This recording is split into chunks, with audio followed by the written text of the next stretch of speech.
Hey guys, tonight we begin with the harsh, unfiltered reality of life in Tudor Britain. A world of plague pits, chamber pots, and fashion choices that could kill you. So before you get comfortable, take a moment to like the video and subscribe. But only if you genuinely enjoy what I do here. And let me know in the comments where you're tuning in from and what time it is. It's always fascinating to see who's joining us from around the world. Now, dim the lights. Maybe turn on a fan for that soft background hum, and let's ease into tonight's journey together. Your eyes flicker open. Congratulations. You've survived the night. That's already more than many in Tudor Britain could say. But don't celebrate too loudly. Your lungs are still full of smoke from last night's fire, and your throat tastes like wet wool. You're lying on what passes for a mattress, a lumpy sack of straw that hasn't been changed since Henry VIII had knees. It smells like a blend of mildew, goat, and failure. There's a cat somewhere in the room, but it's unclear whether it belongs to you or if it's just a squatter with fleas. Either way, you share the space. As the sun rises, or something vaguely like light leaks through your oiled parchment window, your senses are assaulted by the unmistakable aroma of your roommate emptying the chamber pot. Right into the street, of course. And with a cheery, "Gardyloo," shouted from above. It arcs through the morning air like a foul comet and splashes onto the cobbles below. You sit up. Big mistake. Your back audibly pops, your knees crackle like kindling, and you're immediately reminded that there is no such thing as central heating. There's a fire, sure, but it's about as effective as a candle in a wind tunnel. And the chimney? A polite suggestion, not an actual structure. The smoke has moved in, unpacked, and taken over. If you're poor, and let's be honest, you are, you're sharing this room with multiple people, all of whom snore like livestock and sweat like they're paid to do it. There is no privacy, no silence, just the rhythmic cough of your cousin in the corner and the occasional sound of rats holding a summit beneath the floorboards. There's no mirror, but if there were, you'd see your hair flattened by grease, your teeth slightly more diagonal than yesterday, and your eyes filled with that special blend of exhaustion and pre-modern scurvy. Time to start the day. Just try not to step in anything squishy on your way to the door. Let's talk dental hygiene, or more specifically, the tragic absence of it. In Tudor Britain, brushing your teeth was not a daily ritual. It wasn't even a ritual. It was more like a rumour. The average person didn't have toothpaste, toothbrushes, or a basic understanding of bacteria. What they did have was stale bread, mead, and the dental resilience of a brick wall. If you were lucky, and I use that word loosely, you might clean your teeth using a rag dipped in salt or soot. Because nothing says fresh breath like mouth abrasions and fireplace residue. Some folks chewed on mint leaves, cloves, or twigs. That's right, twigs, nature's toothbrush. Also nature's splinter delivery system. You might imagine that the wealthy fared better. After all, they had access to imports, education, and, oh no, wait, they were just as clueless. In fact, the upper class might have had worse teeth due to their sugar-rich diets. Sugar was expensive, and nothing says, "I'm rich and powerful," like gnashing your rotten molars into a candied fig. And if your tooth really started hurting, if it throbbed with the kind of pain that would make a modern person sprint to an emergency dentist, well, then it was time for the village barber surgeon. Yes, the same man who cuts your hair, bleeds your veins, and occasionally lops off a limb. He'll yank out your tooth using pliers that were sterilised in last week's rainwater and shame. No anaesthesia, no warning, just a firm grip, a strong wrist, and the kind of scream that echoes through family trees. The worst part? You'll probably keep the tooth. People wore them as necklaces, good luck charms, or gifts to the local saint. And don't expect any dentures. If you lose your teeth, you're stuck with a diet of thin porridge and regret. As for breath mints, not a thing. Your breath smells like a fermented stew of onions, ale, and mild despair. And everyone else's does too. It's a shared suffering, like taxes or plague. It's breakfast time in Tudor Britain, which is a lot like breakfast time today. If you removed coffee, cereal, fruit, and joy. The good news? You get to eat something warm. The bad news? It's mostly beige, and it tastes like wet despair. Let's start with the beverage. Is it tea? No. Coffee? Don't be ridiculous. You're drinking ale. Yes, ale. At breakfast. Because the water is teeming with bacteria and possibly ghosts. Children drank ale. Pregnant women drank ale. Monks drank ale. And they brewed it themselves while muttering prayers and possibly judging you. Now, on to the solid portion of the meal. Bread. It's coarse, brown, and somewhere between edible and exfoliating. If you're a peasant, it's barley or rye, which Tudor doctors warned caused gas and melancholy, both of which you now have, along with a mild chewing injury. Butter? Rare. Eggs? Maybe, if the hens haven't gone on strike. Bacon? Only if you're lucky and own a pig, and even then, it's more fat than meat. More lard than lean. More, why is this crunchy, than, breakfast. If you're wealthy, congratulations, your beige breakfast just got an upgrade to off-white. You might enjoy a nice trencher of manchet bread, the Tudor equivalent of artisanal, a slab of cheese with the texture of roof tile, and a boiled egg so overcooked it's wondering what it did to deserve this. Jam? No. That's what sugar is for, and sugar is expensive. Instead, you get honey, assuming you don't mind a few bee legs in it. And fruit? Don't even ask. Fruit was seasonal, suspect, and usually baked into oblivion to avoid humoral imbalances, because everyone lived in constant fear of upsetting their inner moistures. And you'd better eat quickly. You've got a full day of labour ahead of you. Whether you're hauling buckets, weaving wool, or pretending you understand the Book of Common Prayer, your energy needs to come from something. And that something is bread. Always bread. No pancakes, no smoothies, no avocado toast. Just bread, ale, and the lingering sensation that your mouth is somehow drier after eating. In Tudor Britain, breakfast isn't the most important meal of the day. It's just the one that reminds you you're still alive, and possibly mildly intoxicated. Welcome to Tudor fashion, where the motto might as well be, if it's not stiff, itchy, or potentially flammable, you're not wearing it right. Let's begin with the basics. Getting dressed isn't something you do quickly. It's a process, a ritual really, one that requires layers, assistance, and the willingness to feel like a sausage for the next 12 hours. If you're a man, congratulations. You get to wear tight hose that leave little to the imagination and even less to circulation.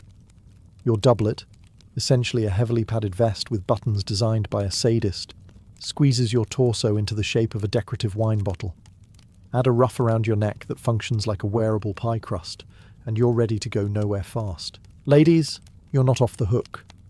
First, the chemise, then the kirtle, then the farthingale, a hoop skirt that turns your hips into a hazardous rotating table. Next comes the bodice, which is so tight it can realign your internal organs. Finally, the ruff. It's starched within an inch of its life and guarantees you can't look down without headbutting your own fashion choices. All of this was topped with a hat or headdress that made you look either like a gothic cupcake or someone preparing for a pigeon duel. The goal wasn't comfort, it was status. The more impractical your outfit, the more people assumed you were wealthy. After all, only the rich could afford to wear something that made sitting, breathing, and digesting nearly impossible. And don't think these clothes came clean. Washing was rare, spot cleaning was aggressive, and perfume was poured liberally to hide the scent of, well, Tudor life. If you smelled like lavender and desperation, you were doing it right. Buttons were for show. Laces were everywhere. Zippers? Not invented. Elastic? Hilarious. Getting dressed often required another human being and possibly a stiff drink. And shoes? Wooden soles? Leather that hadn't heard of cushioning? By midday, your feet feel like they've been excommunicated. In Tudor Britain, fashion wasn't about expressing yourself. It was about surviving the day without passing out, falling down, or accidentally lighting yourself on fire from your own sleeves. All in the name of looking socially acceptable. Let's go for a walk. Just a casual Tudor stroll through town. You step out the door, take a deep breath, and immediately regret every life choice that led to this moment. The street? It's not paved. It's not even level. It's mud in the winter, dust in the summer, and year-round a swirling cocktail of animal dung, human waste, rotting food, and the occasional dead thing that no one's had the courage to poke. Tudor sanitation was aspirational. Chamber pots were emptied not into a designated sewage system, but directly out the window. With luck, someone might yell, "Gardez-l'eau! Watch out for the water," before flinging last night's personal horrors onto the street below. If not, congratulations. You've just received the Elizabethan version of a surprise water balloon. The street-level problem was so bad, shoes had to evolve. Enter the pattern, a wooden platform you strapped to your actual shoes, so you wouldn't sink into the street like a sad biscuit in tea. Walking became a mix between tightrope acrobatics and parkour over various unspeakables. Now let's factor in the livestock. Pigs roamed freely. Geese strutted with authority. Horses had one job, to dump their business exactly where you were about to step.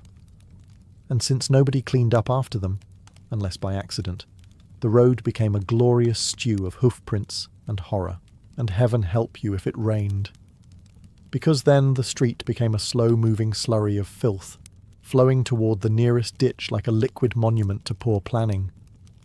One misstep, and you'd find yourself ankle-deep in Tudor regrets. You couldn't just tiptoe around the mess either. Most cities were packed, noisy, and extremely enthusiastic about pushing carts directly into your shin bones. And if you tripped and fell, that's your dignity gone, possibly your wallet, and absolutely your appetite. Oh, and the smell. Imagine a hot compost heap having a nervous breakdown. People carried pomanders, little balls filled with herbs, just to survive the scent of their own neighbourhoods. In short, if you're used to clean streets, garbage pickup, or the miracle of plumbing, Tudor Britain would treat your senses like a chew toy. So you've landed in Tudor Britain, and you're wondering, how do I move up in the world? The answer is, you don't. You stay put, like a decorative tapestry nailed to a damp castle wall. Tudor society was neatly stacked like a wedding cake made of stone and passive aggression. At the top, you've got the monarch, a person who could literally order your beheading because your hat offended them. Below that, nobles. Below them, gentry. Below them, merchants. Then finally, you, a commoner. Possibly a peasant. Possibly a serf. Possibly something even less glamorous, like person who cleans out the chamber pots but still gets taxed. Being born into a low class wasn't just inconvenient, it was a life sentence. You couldn't just marry your way up unless you were obscenely lucky or unusually hot by 16th century standards, which meant pale, plump, and potentially tuberculosis chic. Education for the rich, land for the richer, rights? Well, let's not get ahead of ourselves. Everything from your clothes to your dinner plate to the length of your sleeves screamed your status. Literally. Sumptuary laws made sure of it. These were actual laws dictating what colours and fabrics you could wear based on your rank. Want to wear purple? Sorry, that's reserved for royalty and people who own more than one fork, and heaven forbid you get ideas. Ambition was considered dangerous.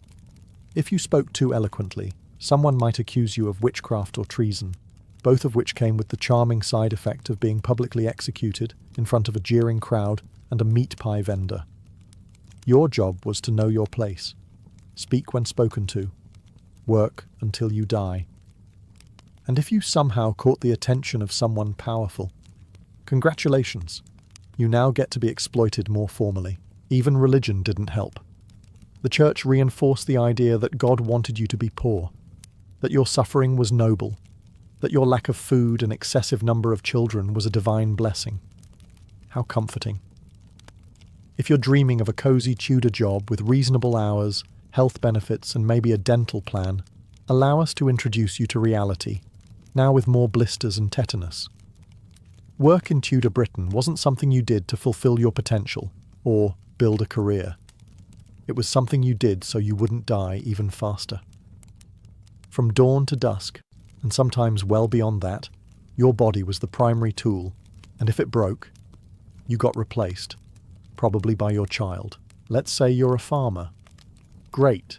That means you wake up before sunrise, eat a crust of something that wishes it were bread, and then spend the next 12 hours covered in mud, sweat, and possibly livestock byproducts. Your plough is made of wood, your hands are calloused into oblivion, and your one good ox is probably limping. You can't call in sick because sick is your default setting. But maybe you're a skilled tradesman. Fancy. That means instead of freezing in a field, you get to freeze in a workshop, inhaling sawdust or lead fumes while working by candlelight. If you're a blacksmith, congratulations. Your profession is basically medieval CrossFit, minus the Instagram clout.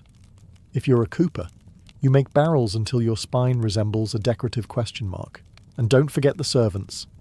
If you're working in a noble house, you're on call 24/7, sleeping in the hallway, and waking up to the gentle sound of someone yelling at you for not lighting the fire fast enough. Your reward? Leftovers. Cold ones. If you're lucky. Children were expected to work as soon as they were old enough to stop swallowing tools. Chimney sweeps, stable boys, water carriers. You name it. There was a 10-year-old doing it badly, cheaply, and dangerously. Women didn't escape this joyride either. In addition to raising enough children to field a Tudor soccer team with substitutes, they also spun wool, churned butter, carried water, cooked over open flames, and somehow still got blamed if the bread burned or the cow gave side-eye. Vacations didn't exist. Weekends weren't invented. Rest was what you did when your body gave out and nobody noticed for a few hours. Feeling a bit under the weather in Tudor Britain? Perhaps a sore throat, a little fever, or a suspicious boil that seems to be whispering Latin? Great. It's time to call the doctor. Just know, whatever's about to happen next, it's not science. It's more like medieval improv, but with knives and leeches. First off, there were doctors, if you were rich. And even then, their methods had less to do with healing, and more to do with humours. Not the funny kind, but the ancient theory that your body was governed by 4 mystical fluids: blood, phlegm, black bile, and yellow bile. If you were sick, it clearly meant your bile-to-phlegm ratio was acting out of line. Obviously. And the solution? Bloodletting. Lots of it. You'd be pricked, sliced, or bled with cheerful abandon until you were weak enough to forget you were still sick. Some barbers doubled as surgeons. Yes, the man shaving your chin might also amputate your leg. Often with the same tools. Sanitized? Only in the sense that he probably wiped them on his apron first. If you were poor, which statistically you were, your healthcare came from the local wise woman, your cousin who knows herbs, or a man selling potions out of a suspiciously dented cart. Common treatments included garlic stuffed into wounds, applying warm dung to the chest, for asthma, or drinking mercury because someone said it chased away bad spirits. Dentistry? That was just praying your teeth fell out on their own before someone with pliers and 0 qualifications got involved. Anesthetics didn't exist. The closest you got to pain relief was alcohol, which also doubled as the disinfectant, the surgeon's courage, and your ride into unconsciousness. And let's not forget the plague. When it arrived, which it did often, doctors wore bird masks stuffed with herbs to ward off miasma, the evil air that caused disease. This was considered cutting edge. Meanwhile, actual cutting edges were being used on your buboes. No gloves, no clue. In Tudor Britain, you didn't choose religion. Religion chose you, usually with the force of a royal decree and the subtlety of a brick through a stained glass window. This was not a time of peaceful theological reflection. It was a time when kings and queens played spiritual musical chairs, and everyone else had to pray whichever way the throne was facing that week, or risk losing their head. Literally. Henry VIII kicked things off by breaking up with the Pope in the world's most aggressive divorce. Suddenly, England wasn't Catholic anymore. Now you were expected to swear allegiance to the Church of England, which conveniently made Henry the boss of both your taxes and your soul. Refuse to switch sides? Enjoy your complimentary heresy trial and a one-way trip to the stake. Then Mary I came along, Henry's daughter, and she was very Catholic. As in, let's burn 280 Protestants alive to make a point. Catholic. If your family owned an English Bible, it was time to bury it in the garden and hope your neighbours weren't feeling snitchy.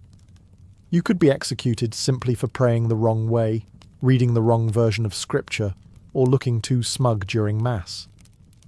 Next up, Elizabeth I. She swung things back to Protestantism, but with a wink. As long as you weren't too Catholic or too Protestant, and you didn't stir the pot, you could probably survive. Probably. Unless you were a Jesuit, or Irish, or in the wrong place at the wrong time. Religion in Tudor England was a bit like walking a tightrope over a shark tank, wearing bells. Church attendance was mandatory. As in, fined if you don't go mandatory. Priests doubled as local informants. Sermons were often thinly veiled political speeches, and nobody was quite sure if God approved of you unless the Queen said so. Confess the wrong belief, and you'd end up in the tower. Stay silent, and someone might accuse you anyway just to gain your land. So no, you didn't find faith in Tudor Britain. You clung to whatever belief system wouldn't get you boiled alive that month and muttered your prayers through gritted teeth while checking over your shoulder. Just when you thought your life in Tudor Britain couldn't get worse. Surprise. It's plague season. Again. It's like pumpkin spice lattes in the modern world, but with more screaming and far less cinnamon. The plague didn't just show up once and ruin everybody's month. It came back regularly, like an unwanted dinner guest who never got the hint. Every few years, the Black Death, or one of its charming cousins, would waltz into town and start turning bodies into statistics, faster than you could say, mysterious swelling. Symptoms? Glad you asked. First, a fever, then headaches, then lovely oozing buboes, painful swellings in places you'd rather not discuss. People turned black and blue as their organs decided it was a good day to fail. Death usually arrived in a matter of days, unless you were unlucky and lingered.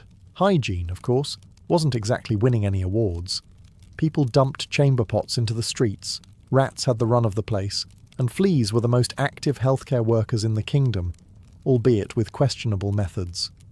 Your odds of survival improved only if you fled the city fast enough, or if you had a naturally antisocial personality that kept you from catching literally everything. The government's response? Quarantine.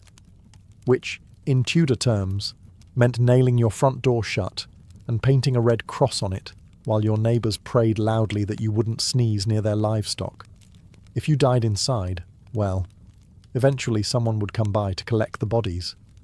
Probably. Doctors, if you were rich enough to afford one, wore terrifying beaked masks stuffed with herbs, which they believed filtered out the bad air.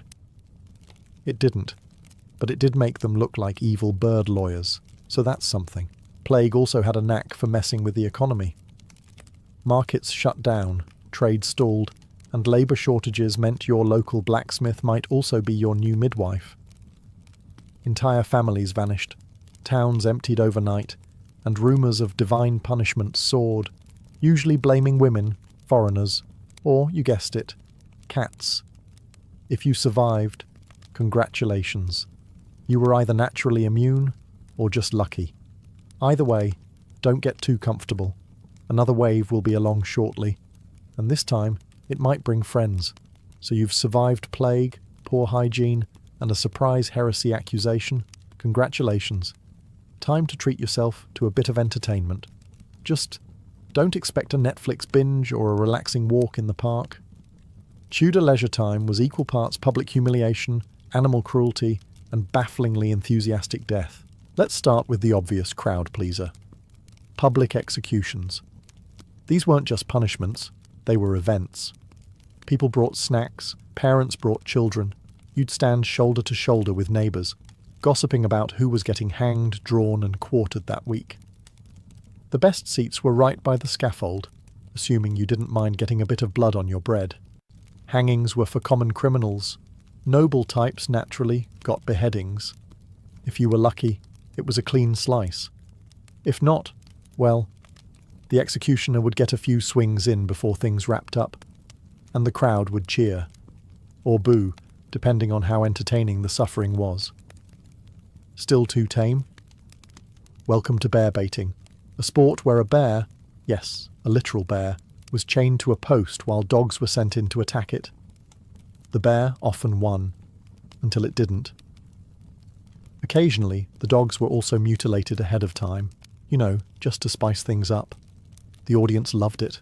If you were feeling fancy, you could catch a play at the local theatre. Shakespeare was active during the later Tudor years, and his tragedies had just enough murder and cross-dressing to please even the grumpiest ale-soaked spectator. But don't imagine a polite audience. This was less silent contemplation and more drunken shouting. If a scene bored you, you could throw a turnip at the stage. It was interactive theatre with produce. For more wholesome fun, there were cockfights, where people bet money on chickens violently pecking each other to death. Or you could gather in the town square for a good old-fashioned pillorying, watching your neighbour get pelted with rotten food for stealing bread. Classic. Dancing and music did exist, but only if you weren't too poor or dead. And games like dice and cards were enjoyed by many, until the church condemned them as sinful distractions from proper suffering. Let's say, against all odds, you've survived the morning chamber pot ambush, dodged the plague, and even avoided getting crushed by a runaway cart full of turnips. You lock eyes with someone across the muddy square. Sparks fly. Your heart races. Your palms sweat, though that could be the lice. Is this love? No. No, it's not. This is Tudor Britain. Romance is less soulmate and more strategic land acquisition. Marriage in Tudor times was a transaction first, second and third. Love, if it ever showed up, arrived late, confused, and slightly drunk. Families arranged matches like livestock trades. Dowries were exchanged, inheritances were secured, and the emotional well-being of the bride was considered somewhere below. How many goats does her father have? For the nobility, marriages were political chess moves. Your feelings on the matter? Irrelevant. You could be a teenage girl marrying a man who remembers the Crusades. If he had a title and you had a womb, it was a perfect match. For peasants, it was slightly more flexible. You might marry someone because your cows grazed the same field. Romantic. Courtship, as such, was largely a supervised series of negotiations disguised as affection. A man might write you a love poem, sure, but only after confirming your father owned at least 2 pigs and a decent patch of barley. And that poem, probably plagiarized from the local friar's collection of flirtatious psalms. Sex before marriage was technically a sin, which meant most people did it anyway, then lied about it. Or, if you got caught, you'd be hauled before the church court, where you'd either admit to being pre-contracted, an unofficial engagement, or mumble something about having been bewitched by her eyes. Either way, a fine was usually involved. For women, marriage was more or less the start of full-time domestic servitude, childbirth roulette, and possibly being blamed for your husband's gout. For men, it was the end of bachelor freedom and the beginning of financial stress, and also childbirth roulette. Adultery, rampant, discretion, minimal, divorce, technically possible, but only if you were a monarch with a habit of executing your exes. Otherwise, you were in it for life, or until the next plague took care of the paperwork. If you enjoy hot showers, minty toothpaste, or the basic sensation of not being sticky at all times, Tudor Britain is not your vibe. Let's begin with bathing. The Tudors had bathtubs, yes, but they were largely decorative, or used to store firewood. The average person bathed seasonally, which is a polite way of saying almost never.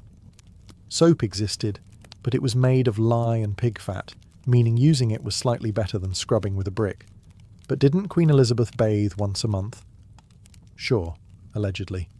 But she was the Queen. You, peasant viewer of this hypothetical historical video, Would be lucky to rinse your feet in a muddy stream between ploughing fields and dying of trench mouth. Water itself was suspect. Clean drinking water wasn't common in towns and cities, so most people drank ale, even for breakfast. Children drank weak beer. Babies? Possibly beer-flavoured porridge. Meanwhile, washing with water was thought to open your pores to disease. So many opted for the no wash or no plague method. Shockingly, it didn't work. To manage the stench, people layered on perfumes and herbs. Imagine BO, wet dog, and lavender trying to negotiate peace in your nostrils. It wasn't pleasant, but it was period accurate. Hair care? Scalp hygiene was more of a suggestion than a practice. Lice combs were a common accessory, and delousing was a romantic couple's activity. Wigs were powdered with everything from starch to crushed bone, so even the fashionably clean weren't. Teeth? A Tudor smile was rustic. They cleaned teeth with cloth, soot, salt, or crushed oyster shells, all of which sound more like flooring materials than hygiene tools. Elizabeth I's teeth reportedly turned black from sugar. Since she was considered a trendsetter, others started blackening their own teeth intentionally. That's right, the Queen's rotting smile was a fashion statement. Clothing wasn't washed often either. Instead, people changed their linen underclothes when they turned see-through with grime. Outer garments might be brushed or beaten, but washing them? Too risky. The fabric might disintegrate, or worse, shrink. And a shrunk doublet was a social disaster. So, let's say you committed a crime in Tudor Britain. Perhaps you stole a loaf of bread, or insulted someone's hat, or heaven forbid had thoughts. Congratulations. You've earned a crash course in a justice system that's about 10% law and 90% spectacle. First things first. Forget lawyers, rights, or the concept of a fair trial. Trials were quick, often over before you could say, "Wait, that's not mine." Your defense might be a mumble, a prayer, or just hoping the judge was drunk and merciful. Spoiler, he wasn't. Now, the punishment. This was the Tudor version of public service announcement meets medieval Yelp review. Petty crimes, stocks. You'd be locked in place while townsfolk threw things at you. Vegetables if they were kind, rocks if they weren't, or, in a particularly Tudor twist, dead rats. Because why not?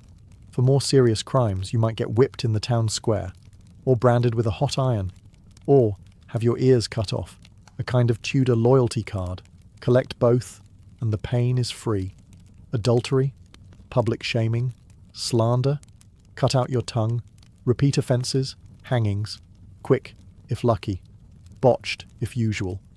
And then there were the executions for capital crimes, treason, witchcraft, saying something weird during Lent. Hanging was the default, but if you really annoyed the monarchy, it escalated fast. Hanging, drawing, and quartering. That's where they kill you 4 times for the price of 1, and scatter your body parts around as medieval Pinterest decor. Beheadings? Reserved for nobles? But even that had risks. If the executioner had shaky hands or a rough night, you might get the deluxe package. 1 swing, 2 swings. Oh dear. Anne Boleyn at least got a French swordsman. That was considered classy. If you were lucky, and we're stretching lucky here, you might be pardoned and sent to the colonies. But that's like escaping a fire by jumping into a well. A very cold, foreign, raccoon-infested well. Justice in Tudor Britain wasn't about rehabilitation or reform. It was about fear, theatre, and proving that whatever you did, the consequences would be memorably awful. So if you're ever time-travelling, and feel the urge to pocket an extra chicken leg or mumble about the Queen's wig, don't. Just don't. Sleep. That magical time when your body recharges, your brain consolidates memories, and you get to briefly forget that you're living in Tudor Britain. Except, you don't. Because in Tudor Britain, sleep is a hazardous activity. First off, forget plush mattresses. You'll be lucky to sleep on a straw-stuffed sack that smells faintly of mildew, goat, and generational disappointment. If you're rich, you might get a wooden bed with ropes strung across the frame to hold up the mattress. Hence the phrase, sleep tight, which originally meant tighten the ropes before your back gives out. As for privacy, unlikely. Families often slept together, parents, children, the neighbour's dog, possibly the neighbour. Even servants might crash at the foot of the bed. The concept of personal space hadn't been invented yet, and beds weren't just crowded, they were strategic. People often slept in shifts in case of burglars, fires, or something called night air, which was believed to cause disease. That's right, people thought the dark itself could kill you. So windows were sealed, air was still, and the room became a humid stew of farts and paranoia. Sleep itself was also divided. Many Tudors practiced first sleep and second sleep, with a 2-hour break in the middle of the night to meditate, pray, chop wood, or argue quietly with your spouse. There's nothing quite like waking up at 1 a.m. and deciding it's time to churn butter. Let's not forget fire risk.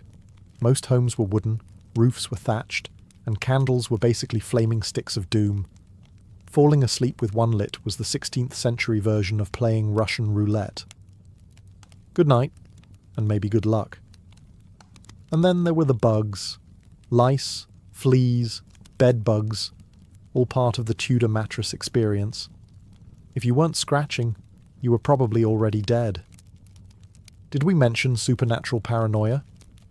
Ghosts, witches, and demons were taken very seriously. Sleepwalking might get you accused of possession. A bad dream? Proof you were cursed. The cure? Bleeding, prayers, or a sharp slap from a priest. The Silk Road was not a single road, but a sprawling network of trade arteries that stitched together continents. From the bustling markets of China to the grand bazaars of Constantinople, caravans carried silk, spices, precious stones, and knowledge across thousands of miles. But travelling this vast expanse was not for the faint of heart. Endless deserts baked men and animals alike, mountain passes threatened with avalanches, and open plains exposed merchants to the ever-present danger of bandit raids. To survive such journeys, traders needed more than courage. They needed safe havens along the way. This is where caravanserais entered the story.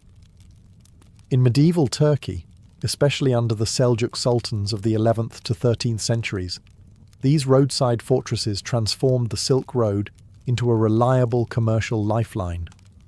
Constructed roughly every 20 to 30 miles, the distance a caravan could travel in a single day, caravanserais became essential oases of safety.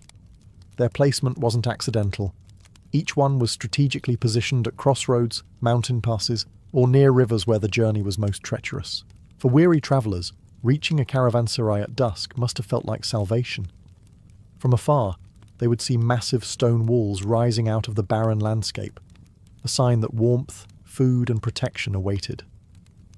Guards at the gates welcomed traders, pilgrims and wandering dervishes alike, for caravanserais were open to anyone regardless of origin or faith. Inside, a great courtyard offered space for camels, horses and mules, while chambers around the edges provided rest for their human companions.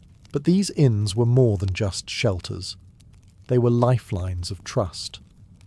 A merchant, carrying delicate silks from China or glassware from Venice, could rest assured that his cargo would be safe behind thick walls patrolled by guards.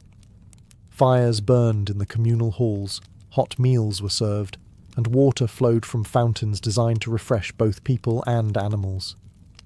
In a time when one ambush could erase a lifetime of profit, caravanserais gave traders the confidence to keep moving forward. Without them, the Silk Road might have been nothing more than a dangerous gamble. With them, it became a thriving artery of commerce and cultural exchange, proving that stone, mortar and hospitality could hold the world together. At first glance, a caravanserai in medieval Turkey looked less like an inn and more like a fortress. These structures were deliberately imposing, designed to intimidate bandits and reassure travellers that they had entered a sanctuary. Built of massive blocks of stone, often limestone or basalt depending on the region, the caravanserai was engineered to endure centuries of harsh weather and human conflict. The most striking feature was the exterior wall. Rising high above the surrounding landscape, these walls formed a nearly impenetrable barrier. The only entrance was a monumental gateway, often arched and intricately decorated with Seljuk geometric patterns and calligraphy. Yet behind its beauty lay practicality. The heavy wooden doors could be barred shut, turning the Caravanserais into a fortress at night. Bandits or raiders might roam the plains, but once inside, a merchant could finally breathe easy. Crossing the threshold, travellers entered a vast rectangular courtyard.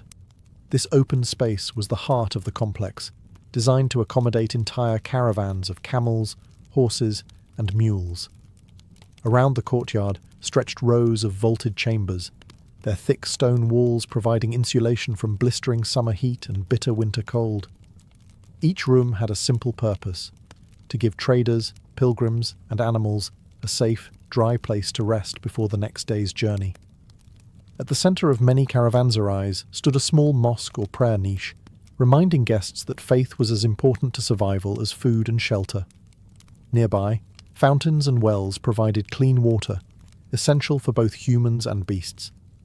In some of the grander caravanserais, such as those commissioned by the Seljuk Sultan Alaeddin Keykubat, architects added stables, storerooms, bathhouses, and even kitchens to prepare hot meals. But the architecture was not only functional, it was symbolic. The monumental gateways and detailed stonework sent a clear message. The Sultan's authority reached even into the remotest corners of the empire. Caravanserais stood as visible signs of order in a world of uncertainty.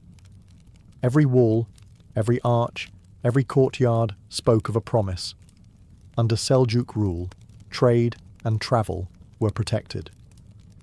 For a weary traveller, this architecture wasn't just stone and mortar. It was reassurance.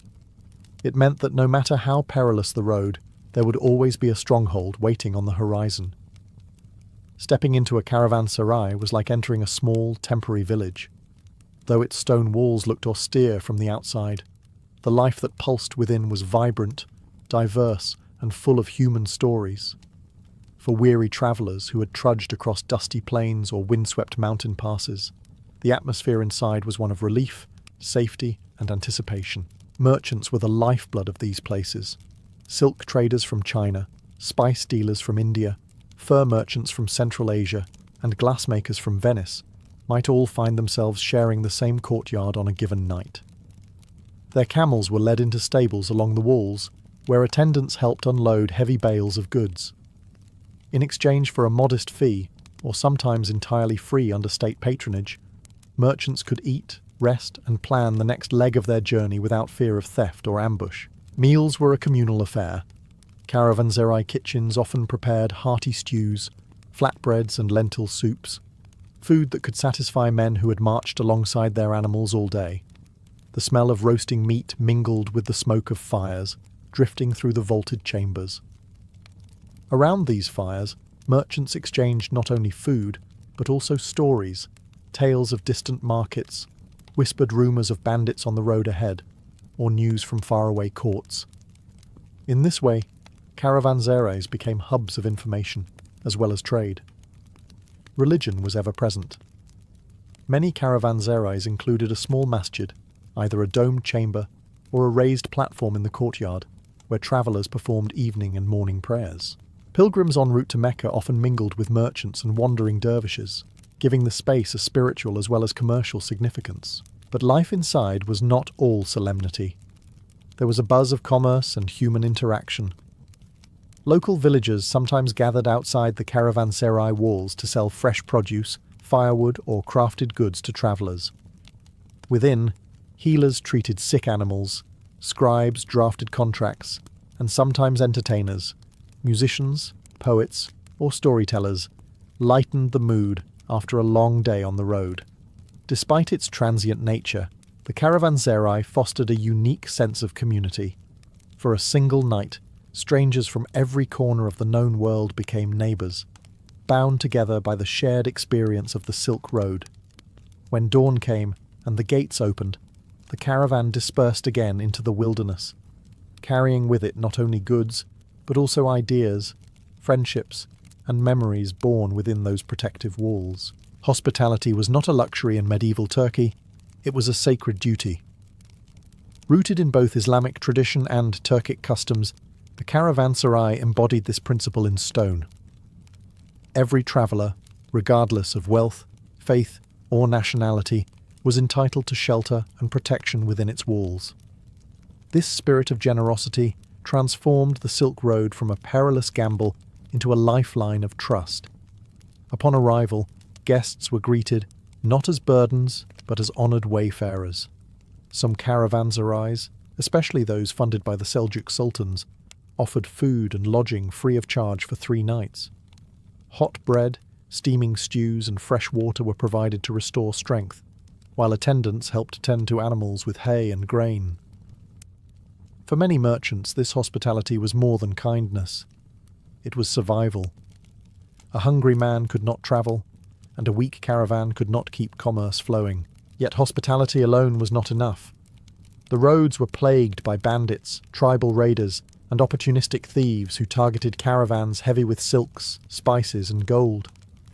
Caravanserais therefore doubled as fortresses. Their thick walls, guarded gates, and watchtowers deterred attackers. Once the massive wooden doors were shut at dusk, no intruder could easily breach them.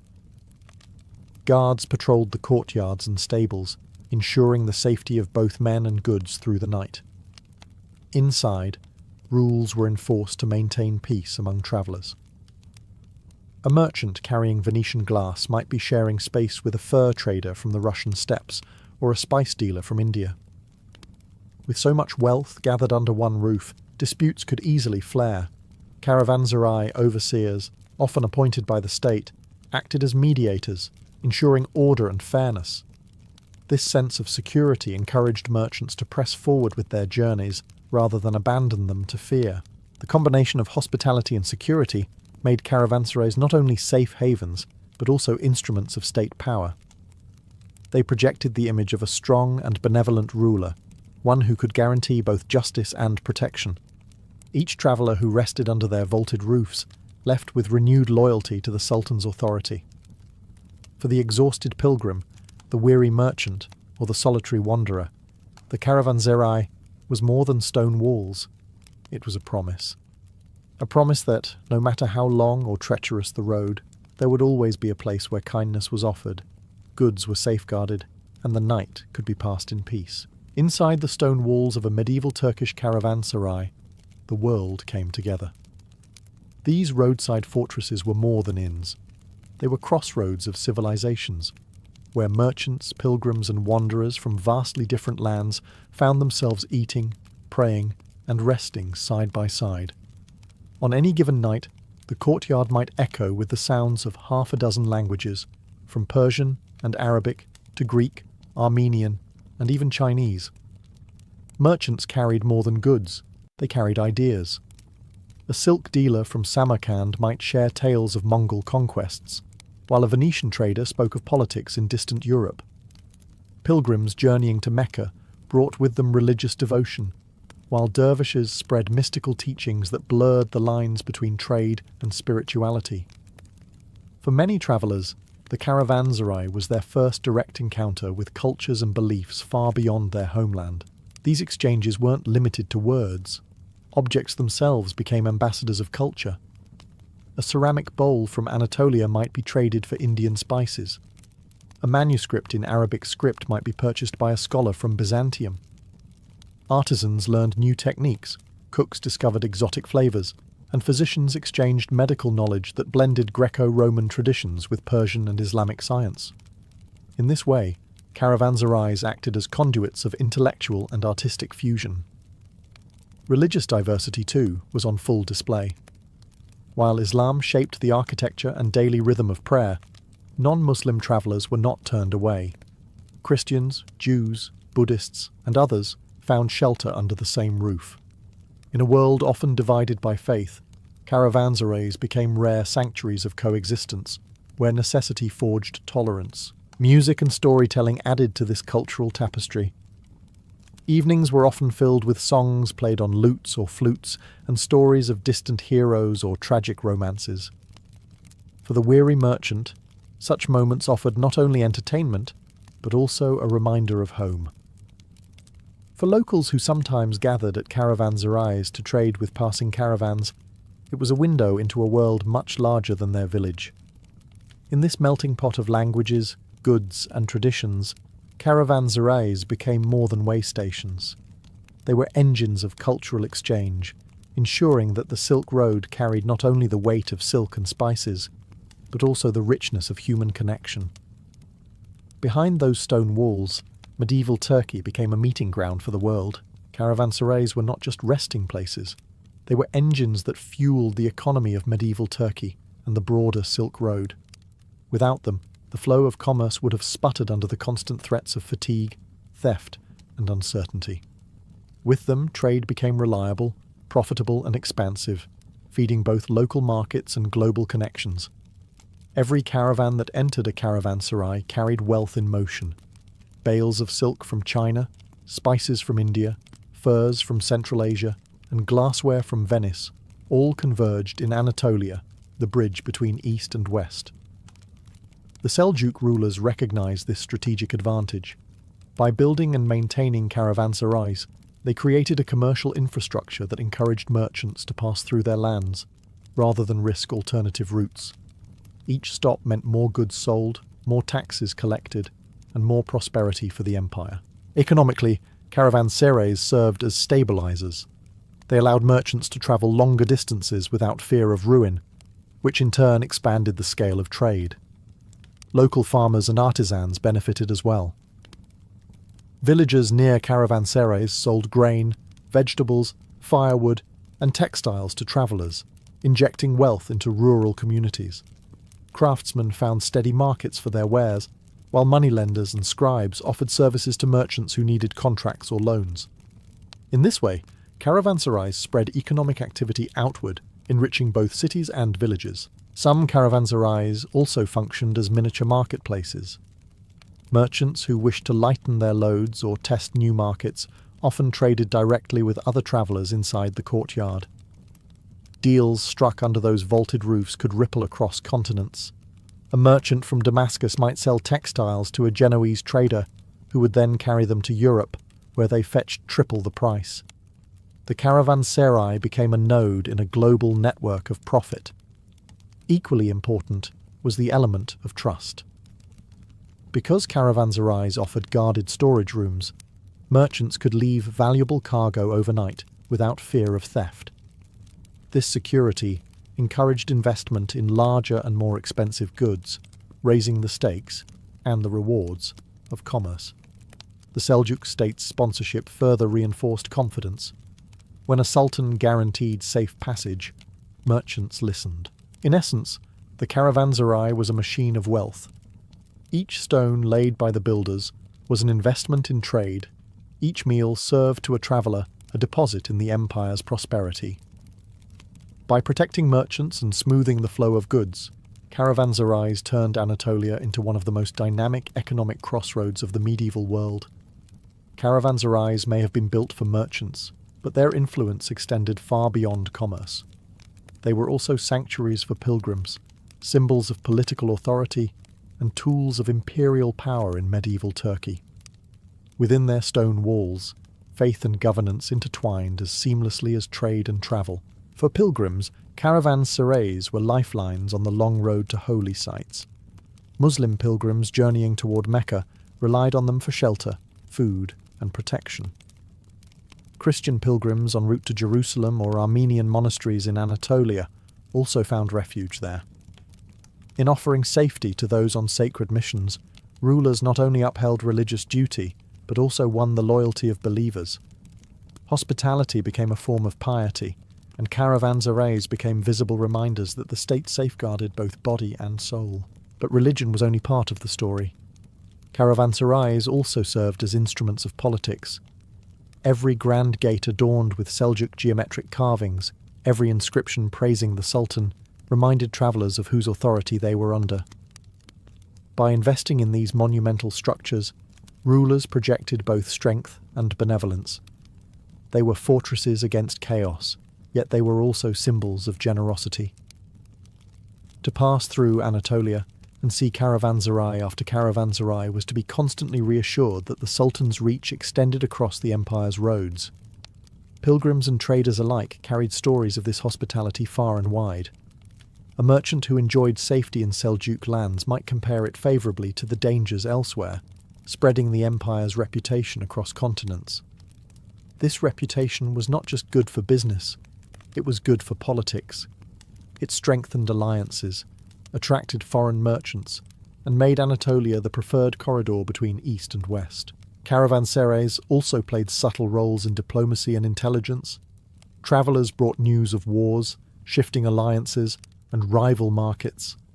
Overseers of caravanserais, appointed by the state, often reported such information back to the authorities. In this way, a steady stream of intelligence flowed through the empire, carried on the tongues of weary pilgrims and calculating merchants alike. In short, caravanserais were not neutral spaces. They were stages where faith, power, and politics all played their parts. They gave shelter to pilgrims, confidence to merchants, and legitimacy to rulers. Every bowl of soup served, and every gate guarded carried a deeper message, that the empire was both protector and provider, uniting commerce, devotion, and governance along the arteries of the Silk Road. For centuries, caravanserais stood as the beating heart of Anatolia's trade and travel. But no institution remains untouched by the march of history. By the late medieval period, the caravanserai system that had once flourished under the Seljuks began to face decline. The reasons were many: political, economic, and technological, and together they transformed these once bustling fortresses into relics of a bygone era. The first blow came with the fragmentation of political power. The Seljuk Empire, which had poured resources into building and maintaining caravanserais, weakened and eventually fractured into smaller principalities. Without centralized authority, the upkeep of these massive stone structures became inconsistent. Some fell into disrepair as local rulers shifted priorities toward fortifications or palaces, leaving travelers with fewer reliable havens. At the same time, the rise of the Ottoman Empire reshaped trade routes.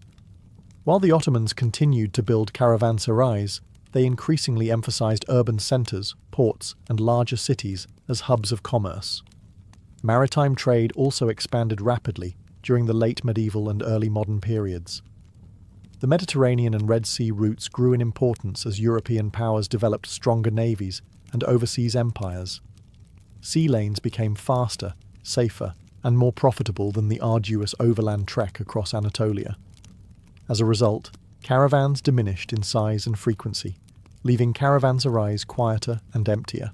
The Mongol invasions and subsequent instability across Central Asia also disrupted the Silk Road itself.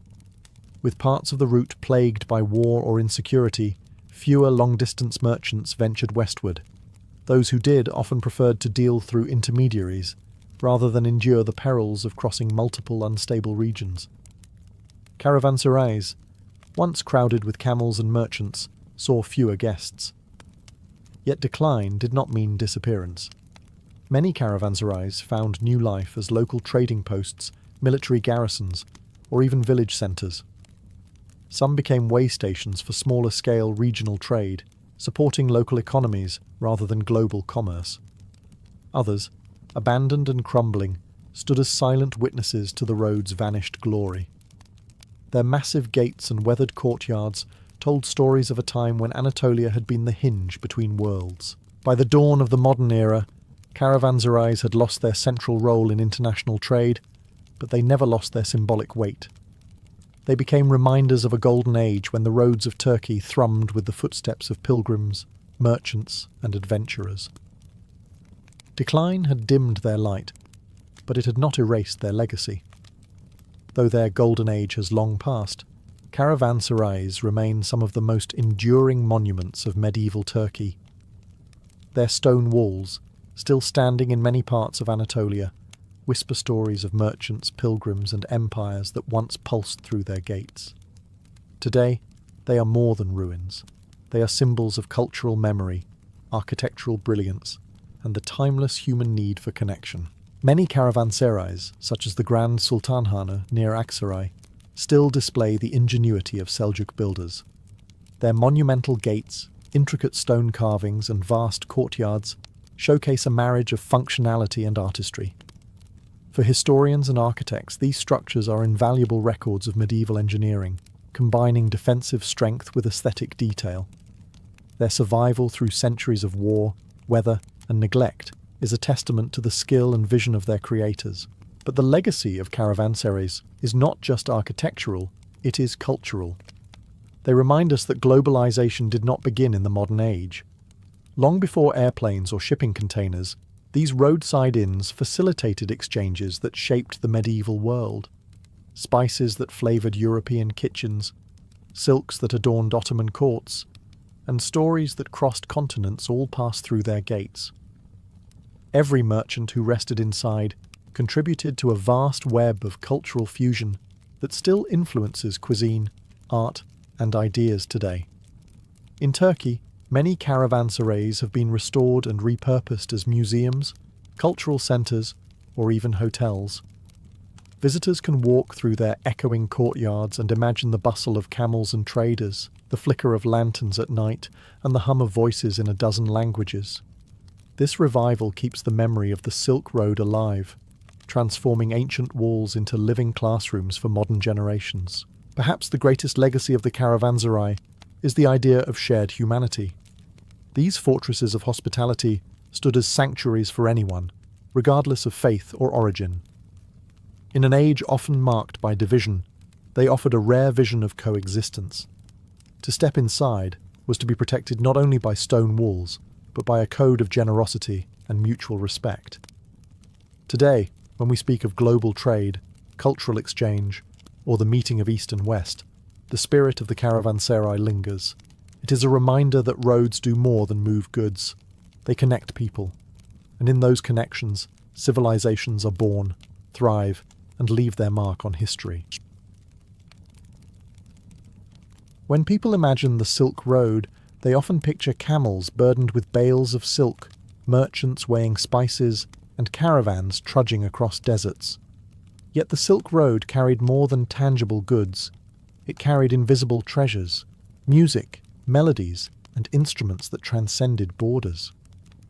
The sound of the Silk Road was as vital as its silk and spices, weaving together cultures in ways that words alone never could. Music travelled easily because it required no translation.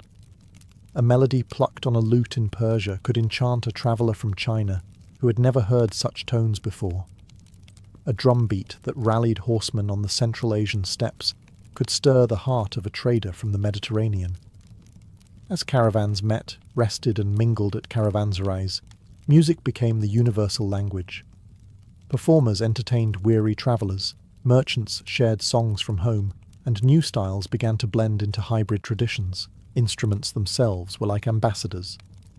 The Chinese pipa, a pear-shaped lute, found its way westward, influencing the design of Persian and Arab instruments. The Persian oud, in turn, journeyed east, leaving echoes in Chinese and Central Asian stringed instruments. Indian tablas and Persian tambours inspired rhythmic experimentation across the road. Each instrument carried centuries of cultural memory, and when exchanged, they gave birth to entirely new sounds. The Silk Road also transformed how instruments were used. In Persia, the lute accompanied court poetry. In Central Asia, drums were vital for nomadic rituals and horseback ceremonies. In China, zithers and flutes were central to Confucian refinement. As instruments moved, they adapted to new settings, sometimes joining royal orchestras, sometimes filling village festivals with song. This exchange didn't erase local traditions. Instead, it enriched them, layering one musical vocabulary upon another. Perhaps most importantly, music softened the harsh realities of travel. Nights in caravanserais or under the desert sky often ended with performances. Traders would sit by fires, sharing not only food and stories, but also melodies. A Venetian merchant might hear a Persian ballad for the first time, while a Chinese traveller might join in a Central Asian dance rhythm. In these moments, music turned strangers into companions and competitors into allies, reminding all who travelled that they were part of something larger than themselves. The Silk Road's soundscape was more than entertainment. It was the heartbeat of cultural exchange. Without it, the journey would have been far quieter, and the legacy of the Silk Road far poorer. Among the many instruments that travelled the Silk Road, none had an impact as profound as the Persian lute, known as the barbat in its early form and later the oud. Its deep, resonant voice carried not only music, but also the prestige of the Persian courts, making it a symbol of refinement and empire. The barbat originated in ancient Persia, where it was prized for its expressive tone. Its rounded body, short neck, and gut strings allowed musicians to pluck out melodies both mournful and joyous. By the early Islamic era, the instrument had become the darling of scholars, poets, and rulers. In Baghdad's Golden Age, philosophers like Al-Farabi wrote treatises on its tuning and tonal range, describing it as an instrument capable of capturing the human soul. For Persians, the lute was not just a tool for entertainment. It was an embodiment of intellect, artistry, and civilization itself. As caravans moved westward, the lute followed. Along the Silk Road it reached the Arab world, where it transformed into the oud, a slightly larger, more refined version of the barbat. From there, it spread across North Africa and into Spain, giving rise to the European lute that would dominate Renaissance music centuries later. Without the Persian barbat, Europe's musical landscape might have sounded very different. But the lute also travelled east. Traders and musicians carried it into Central Asia and eventually China, where its influence can be traced in the development of the pipa, the Chinese pear-shaped lute. While the pipa took on its own unique identity, its lineage reflects centuries of borrowing, reshaping, and cultural adaptation. The Silk Road turned the lute into a true citizen of the world. Its significance was not only musical, but also political. For rulers, showcasing the lute in court was a way of displaying sophistication. A sultan who sponsored lute players was aligning himself with the prestige of Persia's intellectual tradition. Performances during banquets, poetry recitals, or diplomatic gatherings reinforced the image of music as a bridge between power and culture. In many ways, the Persian lute became the soundtrack of empire. Its voice resonated from palaces to caravanserais, carrying with it the authority of Persia and the promise of connection. Long after empires fell, the lute's descendants continued to shape music across continents, living proof that a single instrument could echo through civilizations. If the Persian lute was the voice of the West, the Chinese pipa was the echoing answer of the East.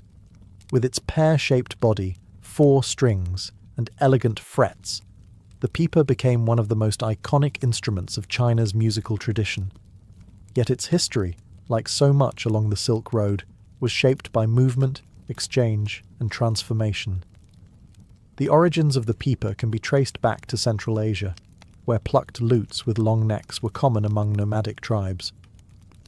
Around the 4th century CE, these instruments travelled eastward into China, carried by traders, migrants, and musicians. There, they merged with local traditions and evolved into the form that would later be celebrated in Chinese courts and operas. The name pipa itself reflects its technique: pai for pushing the strings outward and pa for pulling them inward. By the Tang dynasty, 7th-10th centuries, the pipa was at its height of glory. Court musicians in Chang'an, the cosmopolitan capital, played it for emperors, foreign dignitaries, and scholars. Its sound was described as both delicate and fierce, capable of mimicking the flutter of bird wings or the clash of armies. Painters and poets immortalized it, while female musicians were often depicted cradling the instrument as a symbol of elegance and allure. The pipa was no longer a foreign import. It had become a distinctly Chinese cultural treasure, yet the pipa never lost its global ties. As caravans moved west, the instrument journeyed with them, influencing the musical cultures of Persia and beyond. Some scholars argue that the evolution of the Persian lute and the Chinese pipa were parallel dialogues across the Silk Road, each shaping and reflecting the other. In Japan, the pipa gave rise to the biwa, an instrument closely tied to Buddhist storytelling. In Korea, it inspired the bipa. Everywhere it travelled, the instrument adapted, but its core identity, a lute of expressive power, remained intact. The pipa's versatility was key to its success. It could accompany poetry recitations, dramatic operas, or solo performances that dazzled audiences with rapid plucking techniques. In caravanserais and villages, it might have sounded alongside foreign instruments, blending Eastern scales with Western rhythms. Through it, the voice of China joined the global conversation of Silk Road music, proving that strings, like words, could travel and evolve. The pipa's journey reminds us that music is never still. Like the caravans that carried it, the instrument was always moving, always adapting, its melodies a soundtrack to centuries of cultural exchange. While Persia and China contributed elegant lutes and refined court instruments, the vast Central Asian steppes brought rhythm, power and pulse to the Silk Road. For nomadic peoples, Turks, Mongols and other steppe tribes, music was inseparable from daily life, warfare and ritual. Their instruments were not made for quiet chambers, but for open skies and galloping horses. At the heart of this tradition were drums. The darbuka and dohol, cylindrical or goblet-shaped drums, thundered across campfires and ceremonies. But it was the great kettle drum, the nakara, that carried true symbolic weight. Mounted on horseback or strapped to camels, these booming instruments signalled the movements of armies and the presence of rulers. A column of horsemen arriving with drums pounding was both music and message. Power was on the march. Equally vital was the role of rhythm in community rituals. Shamans used frame drums in spiritual ceremonies, believing their beats could bridge the human and the divine. In weddings, harvest festivals, and warrior initiations, drums gave structure to dance and anchored communal expression. Without written language or permanent monuments, rhythm itself became the memory of the steppe, an oral tradition carried on skins stretched over wood. But Central Asian music was not only percussive. The nomads developed a unique form of horseback performance, where musicians played small portable instruments even while riding. The most famous was the morin khur, or horsehead fiddle, with its haunting, resonant sound that seemed to mimic the neighing of horses or the wind sweeping across grasslands. This instrument, often played by bards, accompanied epic songs recounting battles, migrations, and ancestral legends. Its soundscape embodied the nomadic soul. As caravans crossed these regions, travellers could not escape the rhythms of the steppe. Merchants resting in yurts would hear the beat of drums alongside the crackle of fires, or the fiddle's drone echoing against the silence of the plains. Some of these instruments travelled with them, finding places in Persian, Chinese, and Ottoman ensembles. Others remained rooted in nomadic identity, influencing global music indirectly through their techniques and scales. Central Asia's rhythms gave the Silk Road its heartbeat. They reminded traders and pilgrims alike that the road was not only a corridor of goods, but also of stories told in sound. Stories of warriors, spirits, and the eternal partnership between man, horse, and drum. India's contribution to the Silk Road soundscape was as rich and intricate as the spices and textiles it exported. From the Ganges plain to the courts of the Deccan, music was deeply tied to spiritual devotion, storytelling, and scholarly pursuit. The subcontinent's instruments carried complexity, subtlety, and a philosophical depth that left a lasting mark on Eurasian music. One of the most influential gifts was the family of plucked string instruments that eventually gave rise to the sitar. Long before the sitar itself emerged in the Mughal courts of the 16th century, its ancestors, the veena and the rudra veena, were shaping India's musical tradition. These instruments, with their long necks, resonating gourds, and fretted fingerboards, produced melodies that could bend, glide, and sustain notes in ways that astonished foreign ears. The veena's ability to mirror the subtle inflections of the human voice made it perfect for accompanying devotional hymns and recitations of epic poetry. Equally important was rhythm. India's system of tala, intricate rhythmic cycles, was unlike anything merchants or musicians from Persia, China, or Central Asia had encountered. The mridangam and the early forms of tabla created patterns that wove in and out of melody with mathematical precision, turning percussion into a language of its own. For a Silk Road traveller hearing Indian ensembles, it was as if time itself was being stretched and shaped into art. As caravans reached Indian markets, musicians and travellers carried these sounds outward. The veena and its relatives influenced the evolution of the Persian sitar, literally three-string, which later inspired the Mughal sitar. Drums, too, left their mark. Indian rhythms filtered into Persian and Central Asian traditions, blending with simpler step beats to form hybrid patterns. Beyond the instruments themselves, India's concept of raga, a framework for melodic improvisation tied to mood, time of day and season, fascinated foreign musicians. It presented music not just as entertainment, but as a path to spiritual elevation. This idea resonated deeply with Sufis in Persia and Central Asia, who embraced music as a tool for transcendence. Through strings and rhythms, India offered the Silk Road both technical mastery and philosophical depth. Its instruments carried not just sound, but entire systems of thought, systems that would echo in the courts of Persia, the caravans of Central Asia, and centuries later, in the concert halls of the West. While the Silk Road is often remembered for exotic instruments with strings and frets, one of the most enduring contributions from the Middle East was far simpler: the human voice, guided and supported by the frame drum. This combination, voice and rhythm, proved so powerful that it resonated across cultures, becoming a staple of music from the Mediterranean to Central Asia. The frame drum, known in different regions as the daf, rik or bender, was deceptively modest in design. A wooden frame stretched with animal skin, sometimes adorned with metal rings or jingles, it could be played with subtle taps or thunderous rolls. Despite its simplicity, the instrument carried enormous cultural weight. In Sufi rituals, the daf was believed to echo the heartbeat of the universe, guiding dervishes into spiritual ecstasy. In everyday settings, it anchored dances, weddings, and communal gatherings, ensuring that rhythm was never far from life's most important moments. The Middle East also gifted the Silk Road a tradition of vocal music unlike any other. Arabic and Persian singing styles emphasized ornamentation, microtones, and emotional intensity. A single phrase could stretch into a cascade of notes, each one bending and gliding to express longing, joy, or devotion. To foreign ears, especially those from China or Europe, accustomed to more rigid tonal systems, this music seemed otherworldly. When combined, the frame drum and the voice became a force that transcended language. A Persian singer accompanied by a daf could move a Chinese traveller to tears without the need for translation.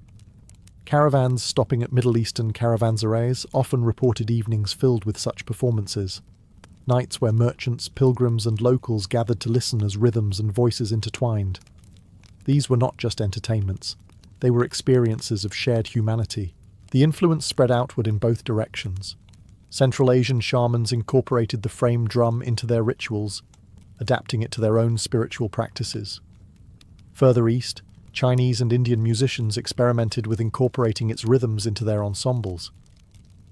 Meanwhile, the vocal ornamentation of Persian and Arab traditions seeped into Byzantine chant, Ottoman court music, and even, much later, the folk styles of southern Europe. The legacy of the Middle Eastern frame drum and voice is one of simplicity masking depth. With nothing more than skin, wood, and breath, it provided the Silk Road with its most universal instruments, the beat of life and the cry of the soul. Among the wide grasslands of Mongolia and Central Asia, music was not confined to courts or temples. It lived in the open air, carried on the wind, intertwined with the rhythm of hooves. The nomadic tribes of the steppe contributed one of the most haunting instruments of the Silk Road, the morin khur, or horsehead fiddle. With its carved horse's head crowning the neck and its strings resonating like the call of the plains, it became a symbol of identity as much as an instrument of sound. The morin khur was unlike the polished lutes of Persia or the ornate pipers of China. Its sound was raw, almost primal, yet deeply expressive. Played with a bow strung with horsehair, the instrument could mimic the neigh of a stallion, the rush of the wind, or the mournful cry of a herder far from home. For nomads, whose lives revolved around horses, it was more than music. It was kinship, a way of conversing with the very animal that sustained their livelihood. Epic storytelling accompanied the horsehead fiddle. Steppe bards, known as uligershi or storytellers, recited long oral epics of battles, migrations, and heroes. The fiddle provided the musical backbone, droning and weaving through the verses, guiding audiences through tales that could last hours, or even days. In this way, the morin khor was not only an instrument of entertainment, but a vessel of history, carrying ancestral memory from one generation to the next. For Silk Road travellers passing through the steppes, the sound of the horsehead fiddle was unforgettable. Merchants from China or Persia, resting in yurts after long journeys, would be enveloped in songs that spoke of open skies and endless horizons. Many brought back descriptions, or even instruments themselves, to their homelands, sparking curiosity and influence far beyond the steppe.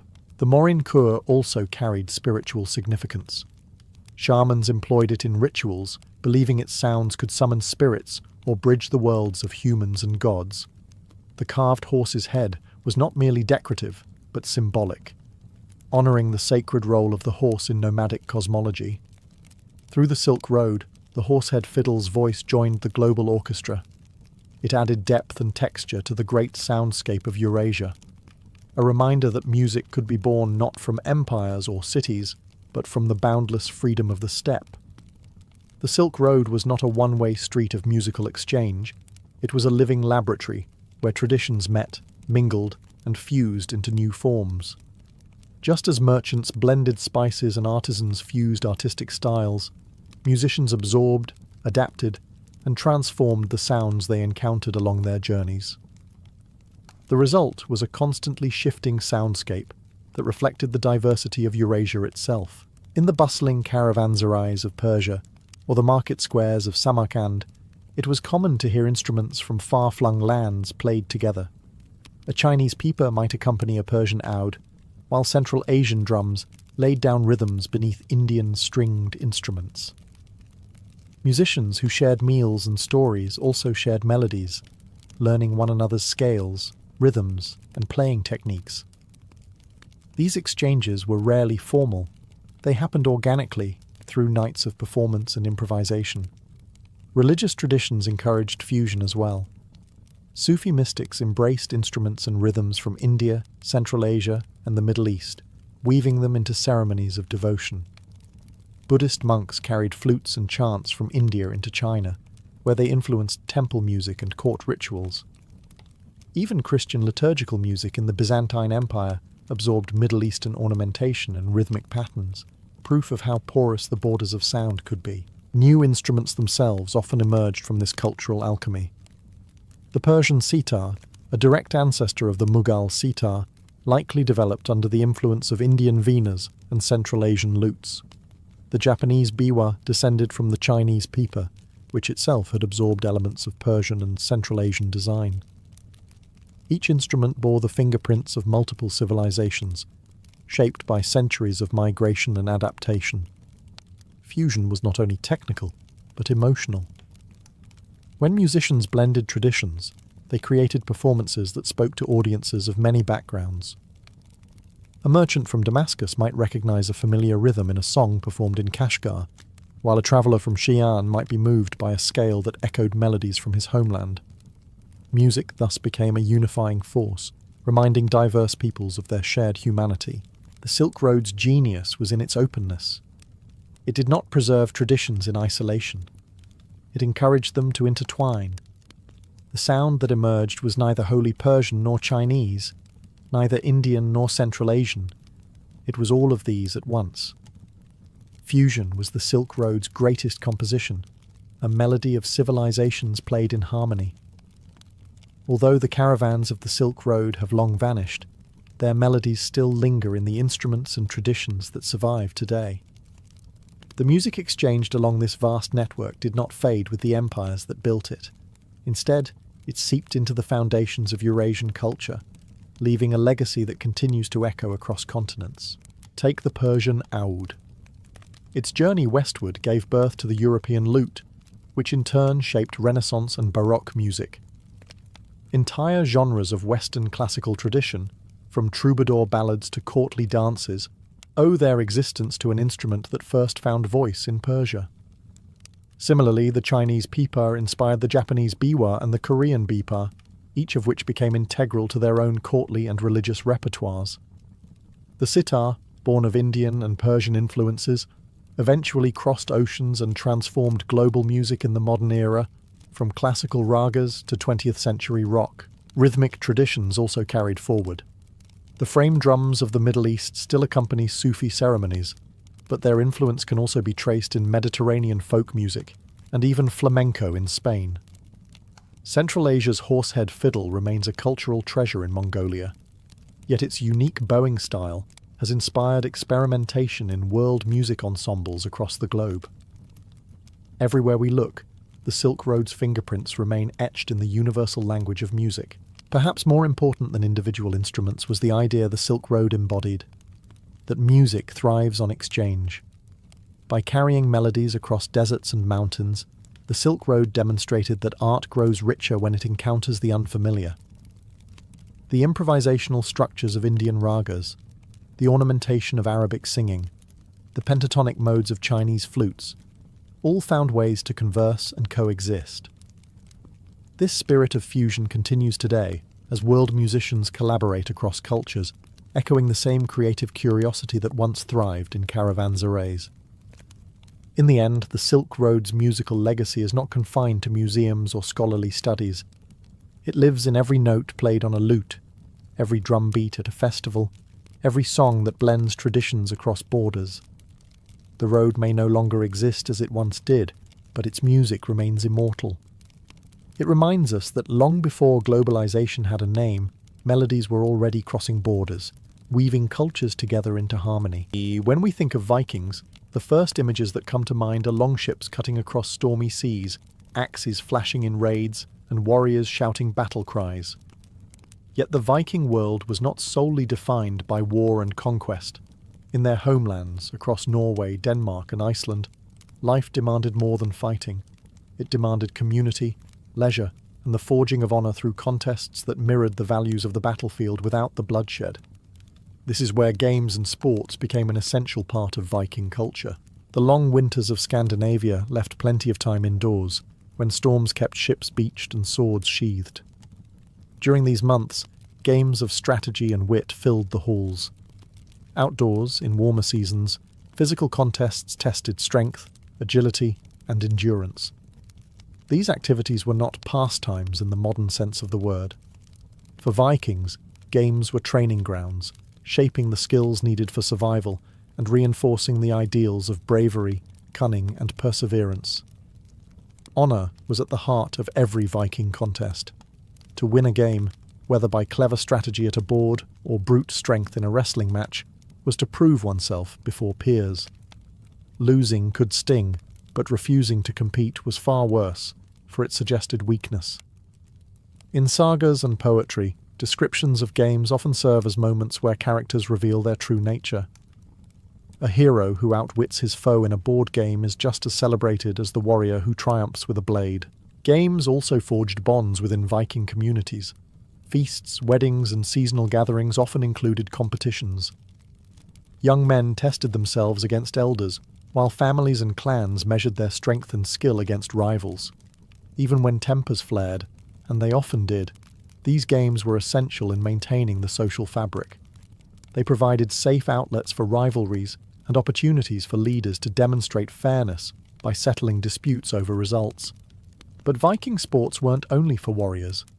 Women, too, played roles in games of chance and strategy, and children learned early through playful contests that echoed the skills they would need in adulthood. The games spanned all ages and classes, reminding everyone that strength of body and mind was valued across society. Beyond the battlefield, the Viking world thrummed with contests of wit, endurance, and honor. These games were not distractions, but living reflections of the values that defined the Norse people: courage, cunning, resilience, and above all, the pursuit of glory, even in play. Among the many games played in the Viking Age, Hnefatafl, often called the King's Table, stood out as the most popular and prestigious. Unlike the rough-and-tumble physical contests of the Norse world, this was a battle of minds. Vikings cherished cunning as much as brute strength, and Hnefatafl offered a perfect arena to prove one's wit. The game board looked similar to a primitive form of chess or checkers, but the mechanics were unique. One side controlled a king and his defenders, placed in the center of the board, while the other side commanded a larger force of attackers surrounding the edges. The goal for the king was to escape to one of the board's corners, while the attackers aimed to trap and capture him. It was a simulation of siege warfare in miniature, a reflection of the strategic challenges Vikings faced both on the battlefield and at sea. Unlike dice games of chance, Hnefatafl required careful planning, foresight, and adaptability. Each move could shift the balance between victory and disaster. To win, a player had to anticipate the opponent's tactics, feint, and sometimes sacrifice pieces for the greater goal. These were the same skills valued in Viking raids, where leaders had to think several steps ahead, weighing risks against rewards. It's no wonder sagas describe great warriors sharpening their strategic minds with this game. Beyond its entertainment value, Hnefatafl was deeply social. Families played it around hearthfires, and warriors carried portable boards during voyages, carving grids into wood or even stone. Archaeologists have uncovered gaming boards and pieces in Viking burials, a sign of the game's importance even in the afterlife. To be buried with a Hnefatafl set was to declare that one's cunning and leadership were as essential as weapons and armor. The game also had symbolic weight. In Norse society, a king was expected to be both a warrior and a strategist.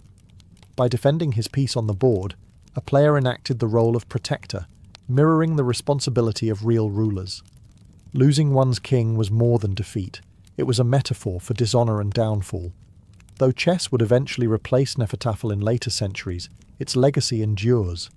It reveals that Vikings were not mere raiders, but thinkers who valued intellect alongside muscle.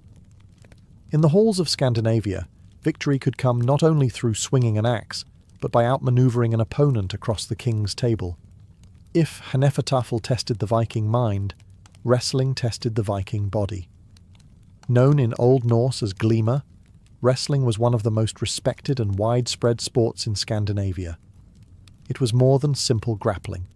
It was a disciplined trial of strength, balance, and honor, deeply rooted in the Viking way of life. Unlike the staged wrestling of modern entertainment, Viking glima was a serious contest with clear rules. Opponents began the match by grasping each other's belts or tunics, using strength, leverage, and footwork to force the other to the ground. Victory didn't come from sheer brute force, but from a mixture of skill, cunning, and control. Matches could last a long time, with competitors circling, feinting, and attempting to trip or throw each other in ways that displayed both athleticism and patience. The sport was not confined to backyards or farmsteads. Wrestling matches often took place at feasts, assemblies, and seasonal gatherings. During festivals like the Thing, a combination of political assembly and social celebration, spectators gathered to cheer on their champions. Winning such contests could elevate a young man's reputation, marking him as a worthy warrior or even a potential leader. Defeat, while less glorious, still demonstrated bravery for stepping into the ring. Wrestling was also practical training. The Vikings valued it as preparation for battle, where grappling skills might mean the difference between life and death in close combat. A warrior who could wrestle effectively had a better chance of surviving when his weapon was lost, or when combat turned into a desperate struggle on the ground. This connection between sport and survival elevated glima beyond mere recreation. It was part of the warrior's toolkit. The sagas preserve many accounts of wrestling contests, often used as dramatic moments to reveal a hero's character.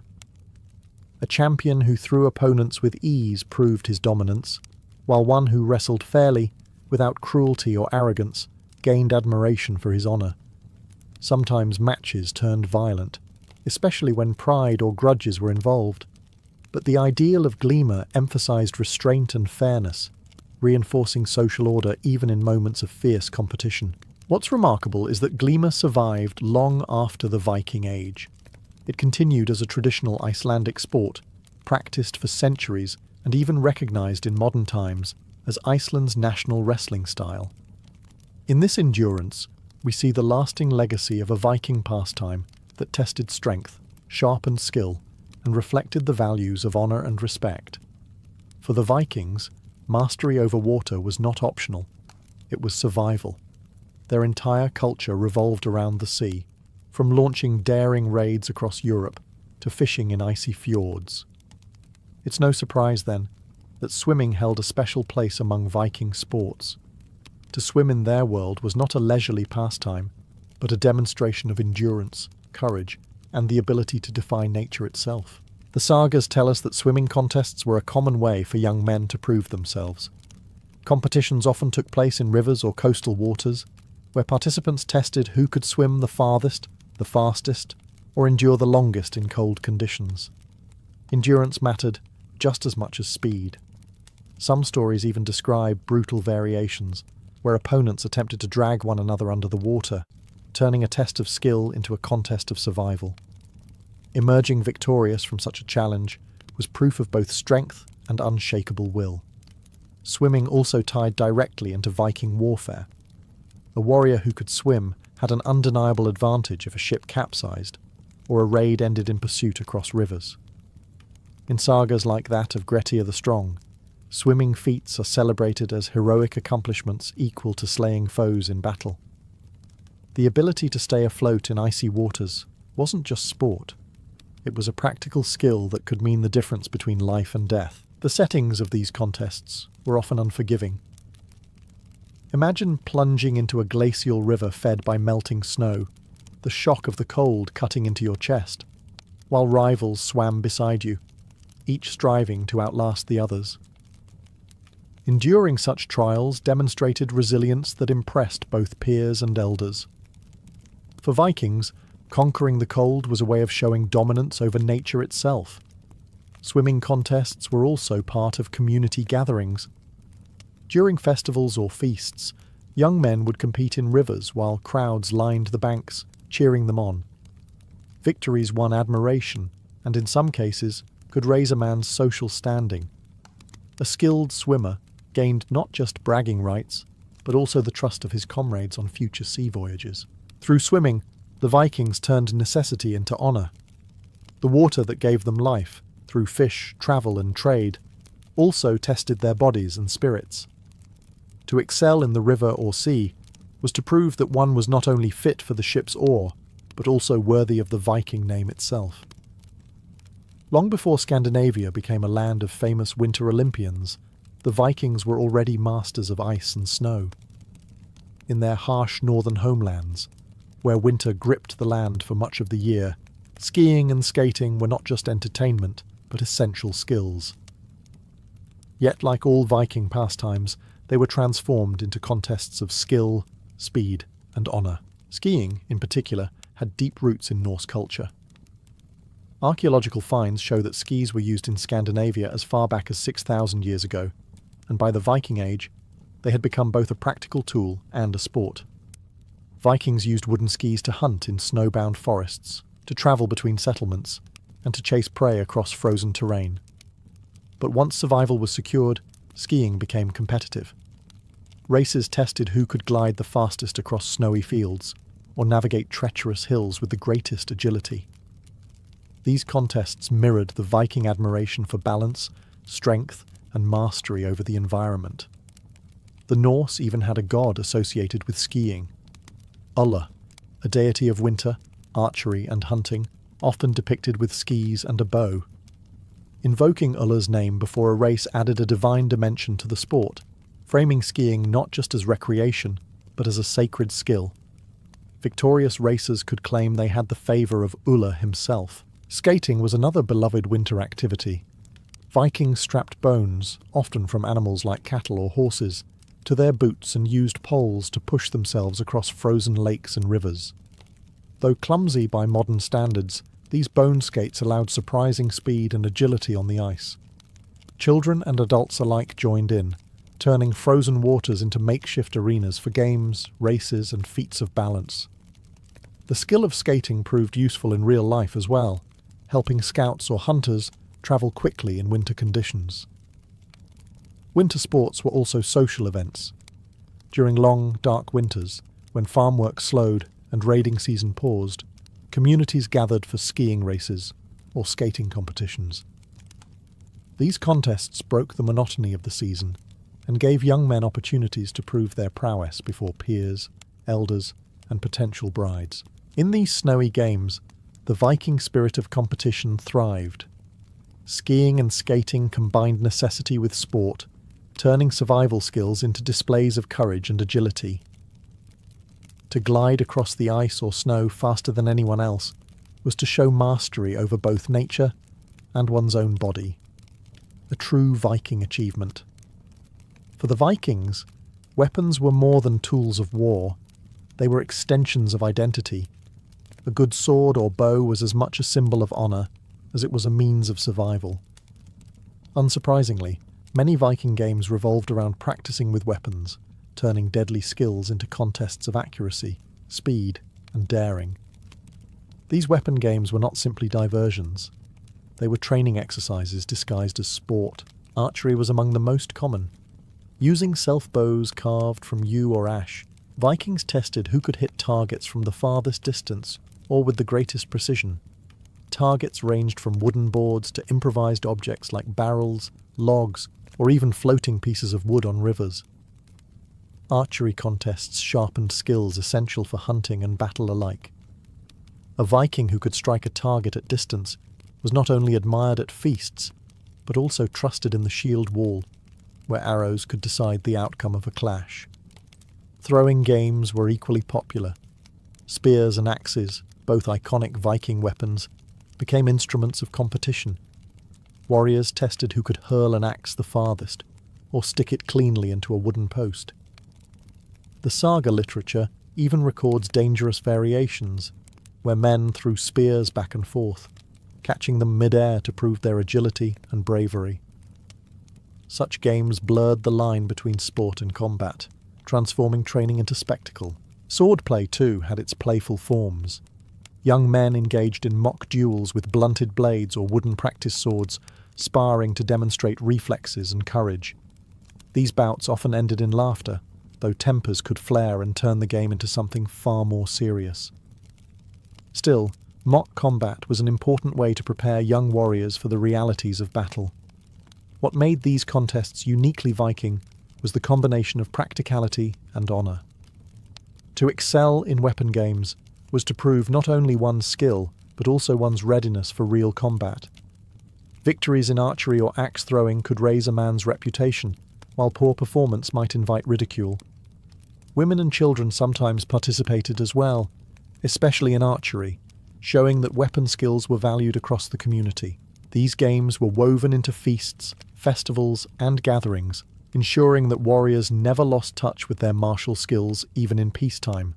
Precision with a bow, strength in the arm, and courage in the heart. These were the qualities sharpened through Viking weapon games. To play was to prepare, and to prepare was to live up to the Viking ideal of honour. No Viking gathering was complete without a feast, and no feast was complete without contests to prove endurance, wit, and humour. While battles of sword and shield measured strength on the battlefield, the drinking hall became its own kind of arena. Here, men tested their capacity for ale and mead, their cleverness in wordplay, and their ability to hold composure as cups were drained and songs filled the smoky air. Drinking was not simply about indulgence. It was ritual, social glue, and an opportunity to earn or lose honour. Mead horns were passed from hand to hand, each man expected to drink deeply. Games emerged around these customs. One popular challenge was endurance drinking. Who could empty the largest horn or drain it the fastest without faltering? Another variation tested stamina. How many rounds could a man endure before slurring his words or collapsing under the table? Feasting contests were not limited to alcohol. Eating competitions, especially involving meat or bread, sometimes accompanied the revelry. A warrior's appetite was seen as proof of his vitality, and to devour more than one's peers was to display a kind of strength. Of course, failing to keep up could invite laughter and mockery, a blow to one's pride as damaging as losing a wrestling match. Verbal games also thrived in the mead hall. Flighting, a kind of verbal duel or insult contest, was a sharp-witted exchange where participants hurled boasts and barbs at one another, often with the entire hall as witness. Success required quick thinking and clever phrasing. A warrior who held his own in flighting proved that his tongue was as sharp as his blade. Failure, on the other hand, risked humiliation. These drinking and feasting games carried risks. Too much ale could cloud judgment, and sagas record feasts where contests escalated into violence. Yet within controlled bounds, they reinforced Viking ideals. A man who drank bravely, ate heartily, and spoke boldly was admired. Feasting contests also strengthened community bonds, ensuring that laughter, music, and storytelling balanced the harshness of raiding and farming life. In the glow of torchlight, with horns raised high and tables heavy with food, the Vikings transformed simple acts of eating and drinking into trials of honour. The hall became as much a battlefield as the open sea. Only here, victory was won not with steel, but with stomach, wit, and the ability to endure the night. In a society so closely tied to farming, herding, and seafaring, animals played a central role in Viking life. It's no surprise, then, that animals also found their way into Viking games and contests.